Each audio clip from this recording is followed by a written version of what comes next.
నేను యాక్చువల్లీ మన pre release ఉంటుంది కదా అప్పుడు మాట్లాడదాం. ఊరికూరికి ఏం మాట్లాడతలేను.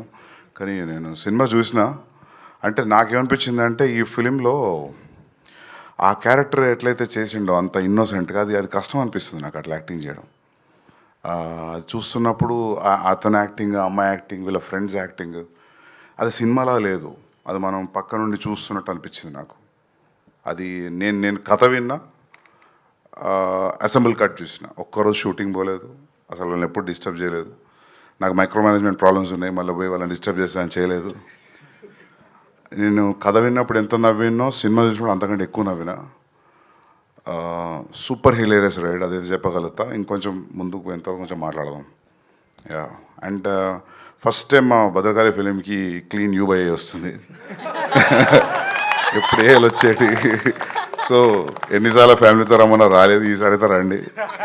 థియేటర్ బయట ఎవడు ఆపడం మిమ్మల్ని.